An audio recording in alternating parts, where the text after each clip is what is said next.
je suis en Polynésie française où j'avais prévu de venir très peu de temps après mon arrivée comme ambassadeur de l'Union européenne pour le Pacifique, basé aux Fidji, à Suva. Mais malheureusement, Covid est passé par là, donc effectivement c'est la première fois que j'ai l'opportunité de me rendre en Polynésie française. Je sors d'un petit déjeuner avec le président, et ce sera d'ailleurs l'une des parties de ma visite. J'aurai des rencontres protocolaires avec les autorités du territoire, les représentants de l'État et d'autres dignitaires. Mais surtout, je suis très heureux d'aller sur le terrain et j'aurai l'occasion lors de mon séjour d'aller à Moorea, à Raiatea et puis à Bora Bora, parce que le travers, lorsque je me déplace, c'est souvent d'être cantonné dans la capitale et de rester dans des salles de réunion. Donc, je suis vraiment très content de pouvoir découvrir les réalités de la Polynésie française en me déplaçant en dehors de Tahiti. Alors l'Union européenne, pour le Pacifique en général et puis pour la Polynésie française en particulier, c'est effectivement un partenaire financier. Donc nous avons une aide qui est un appui budgétaire qui a soutenu le développement du tourisme durable en Polynésie française avec le 11e Fonds européen de développement, donc entre 2014 et 2020. Ça représente un montant d'une trentaine de millions d'euros, donc 3,5 milliards de francs pacifiques. Pour l'avenir, on est en discussion sur le futur appui budgétaire de l'Union européenne au territoire et cet appui budgétaire sera orienté sur le secteur de l'eau et de l'assainissement avec un montant équivalent. L'Union européenne, c'est aussi un programme d'appui régional.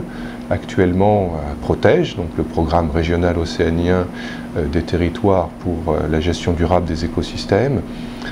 Ça représente une enveloppe de 36 millions d'euros, donc 4,3 milliards de francs pacifiques.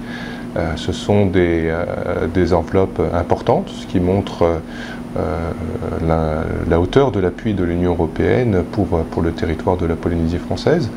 Mais l'Union européenne et la Polynésie française, ce ne sont pas que des transferts financiers, ce sont aussi des valeurs de démocratie, de droits de l'homme, de bonne gouvernance, que la Polynésie française, en tant que pays et territoire d'outre-mer de l'Union européenne dans le Pacifique, doit aussi porter dans l'ensemble de la région.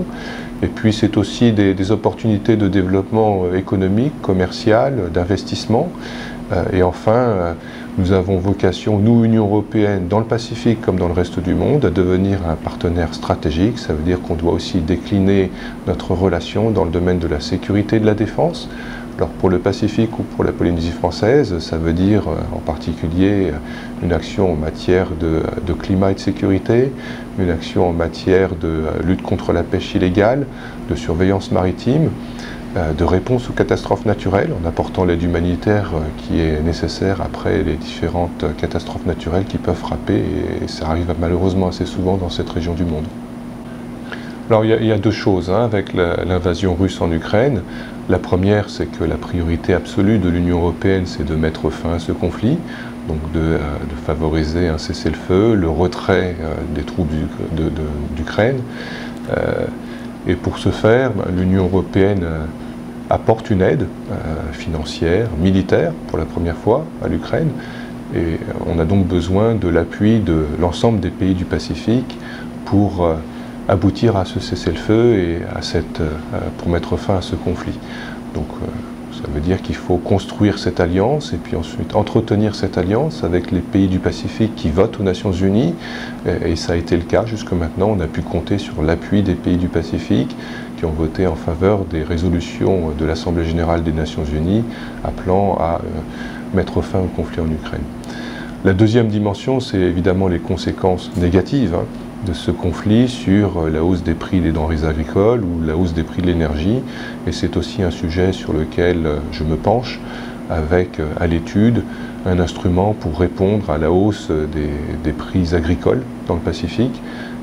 Donc un projet pour répondre aux besoins en matière de sécurité alimentaire des pays insulaires de la région.